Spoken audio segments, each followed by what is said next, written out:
Assalamu alaikum, 7th class. This is your lecture number 4 of social study. Unit number 1 geography and chapter number 2 climatic regions of the Muslim world. ये हमने lecture number 3 से इसकी reading start की थी और आज हम इसकी रीडिंग कंप्लीट करेंगे लेक्चर नंबर 4 में. Okay students, let's get started. आउज़ु बिल्लाहि मिनश शैतानिर रजीम, बिस्मिल्लाहिर रहमानिर रहीम. This is the title of your book and open your books at page number 7. This is your page number 7 and the next topic is temperate grasslands. These are areas where it is reasonably warm but with fairly low rainfall about 400 millimeter a year. ये वो area है जो गर्म है लेकिन यहाँ rainfall 400 millimetre एक साल में हो सकती है. The natural vegetation is long grass with small shrubs and other plants. यहाँ जो कुदरती वेजिटेशन है वो क्या है, लंबी लंबी घास होती है, कुछ जड़ी बूटियाँ हैं, कुछ निबातात हैं जो यहाँ पर उगती हैं. But in the most of Muslim world these have been cleared for general farming. लेकिन बहुत मुस्लिम वर्ल्ड में इसको साफ़ कर दिया गया यहाँ पर फार्मिंग के लिए. Cereals crops such as wheat and barley are grown, but with irrigation a wide variety of other plants and fruits are also produced. कि यहाँ पर जो है गंदुम और जवार बाजरा वगैरह जो है काश किया जाता है, लेकिन फ्रूट्स की भी बहुत ज़्यादा क्वांटिटी यहाँ पर उगाई जा रही है. This climatic region is excellent for the rearing of animals specially livestock. कि यहाँ पर जानवरों के लिए ये बहुत बेस्ट क्लाइमेटिक रीजन है. ठीक है. In the Muslim world Turkey Syria Lebanon Palestine the part of the Jordan and Iraq का नेचुरल ग्रासलैंड. ठीक है, ये जो है ये कुदरती तौर पर टेम्परेट ग्रासलैंड के इलाके हैं.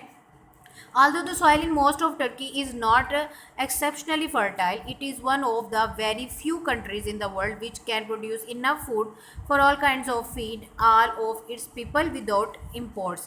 कि कहते हैं तुर्की की जो सॉइल है वो इतनी फर्टाइल नहीं है, लेकिन उसके बावजूद ये इस तरह की इरीगेशन कर रहे हैं कि ये किसी भी मुल्क से जो है अपना फूड जो है वो इम्पोर्ट नहीं करते. ये खुद ही अपनी कंट्री में इतनी क्रॉप्स ग्रो कर रहे हैं कि अपने फूड की जो इनकी क्वांटिटी की डिमांड है उसको कंप्लीट कर रहे हैं, फुलफिल कर रहे हैं.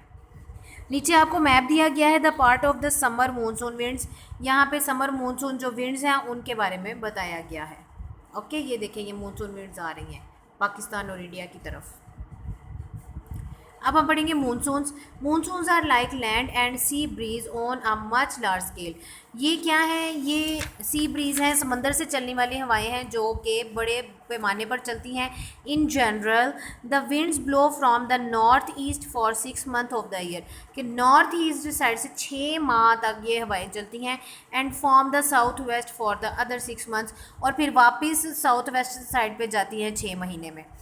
Through sometimes the wind directions is deflected और टर्नड बाय हाई लैंड और फॉर अदर सीजन्स. लेकिन इसी दौरान ये भी होता है कि इसकी जो विंड्स की डायरेक्शन है वो चेंज भी हो सकती है और हाई लैंड से और दूसरी वजह से भी कहीं दूसरी लैंड्स की तरफ ये हवाएं चलती हैं. In the hot season the land heats up and the air above it rises. गर्मियों में क्या होता है कि जो ज़मीन है वो गर्म होती है और हवाएं ऊपर की तरफ उठती हैं. Pulling in cooler air from over the sea. जो ज़मीन समंदर से उठने वाली ठंडी हवाएं हैं उनको नीचे की तरफ पुल करती हैं. This air is full of moisture. ये हवा जो है मॉइस्चर से भरी होती है because it crosses the ocean and drops much of this as rain when it reach the land. क्योंकि ये समंदरों के ऊपर से गुजरी हुई हवाएं होती हैं, इनमें नमी ज़्यादा होती है. तो नमी ज़्यादा होने की वजह से क्या होता है कि ये हवाएं बादल ज़्यादा लेकर आती हैं और बारिशें बरसाने लगती हैं.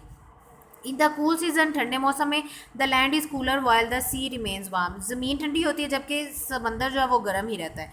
The air over the sea now rises. अब क्या है, अब जो समंदर की हवाएं हैं वो ऊपर की तरफ उठने लगती हैं, drawing in air from the land. और जो ज़मीनी हवाएं हैं उनको नीचे की तरफ कर देती हैं.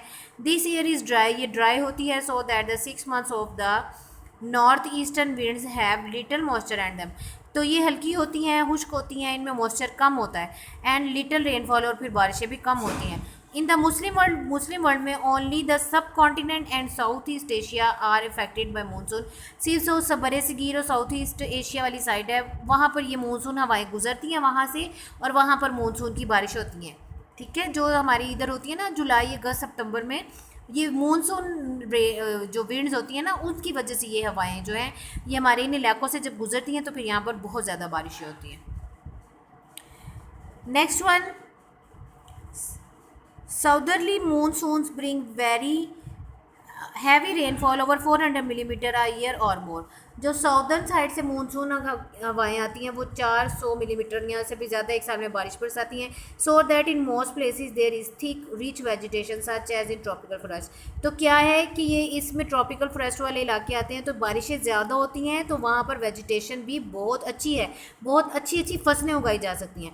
Pakistan gets its monsoon rains from July to September. अभी मैंने आपको बताया था जुलाई से सितंबर में यहाँ पर मानसून रेन्स होती हैं, बारिश होती है। But these winds are turn and come from the south east rather than the south west. लेकिन क्या है कि ये साउथ ईस्ट साइड से आती हैं, ना कि वेस्ट साइड से। एज अ रिजल्ट के तौर पर they have to cross India first and have dropped much of their rain by the time they reach Pakistan. क्योंकि ये साउथ ईस्ट साइड से आती हैं, तो साउथ ईस्ट साइड से जब ये आएंगी तो पहले ये इंडिया के पास से गुजरेंगी, फिर Pakistan पहुँचेंगी।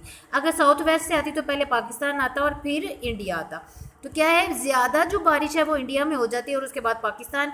Only the north of the country gets real monsoon rainfall. जैसे हमारा कंट्री का मैप है, उसका जो नॉर्थ साइड है, यहाँ पे ऊपर वाला जो साइड है, वहाँ से ही ओरिजिनल मानसून बारिश होती हैं, क्योंकि वो हवाएं सबसे पहले वहाँ पर टच करती हैं।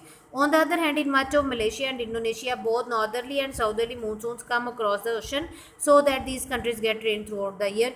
तो ये जो मानसून हवाओं के रास्ते हैं ना, इनके दरमियान में आता है मलेशिया और इंडोनेशिया, कि वो जब साउथ ईस्ट साइड से वेस्ट साइड पे जाती हैं या वेस्ट से दूसरी साइड पे जाती हैं, ये दोनों इलाके हमेशा उनके दरमियान में है। तो आते हुए भी जाते हुए भी ये बारिश, ये जो है पूरा साल इन इलाकों में बारिशें होती हैं। Pakistan also has winds from the west in the December March period. Pakistan में दिसंबर से मार्च तक जो है वेस्ट साइड से हवाएं आती हैं। These are called the westerly depressions. ये इनको वेस्टर्ली डिप्रेशन का नाम दिया गया है। And they do bring a little rain, और ये थोड़ी सी बारिश भी लाती हैं। Although they have dropped most of their moisture during their long journey across Iran and Afghanistan. क्योंकि ये ईरान और अफगानिस्तान के रास्ते से गुजर के आती हैं, तो ये वहाँ पर ज़्यादा बारिशें बरसाती हैं और फिर थोड़ी सी क्वान्टिटी पाकिस्तान में भी।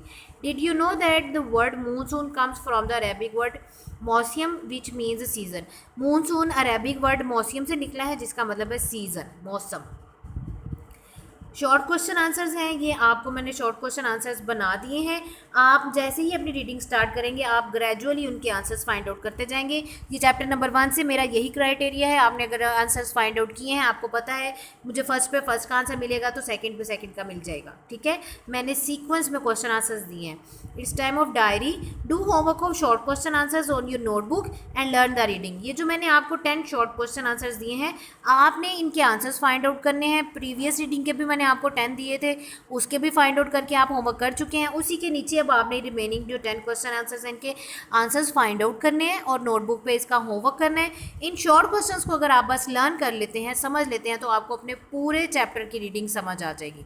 ओके स्टूडेंट्स, अपना ख्याल रखिए, ज़्यादा मेहनत कीजिए। आप घर में हैं, आप फ्री हैं, आप फ्रेश रहते हैं, कोई थकावट नहीं है आपको, तो ज़्यादा मेहनत कीजिए, अपनी स्टडीज़ को ज़्यादा टाइम दीजिए और अपना हार्डवर्क जो है वो उसको ज़्यादा कीजिए, ज़्यादा मेहनत से काम कीजिए।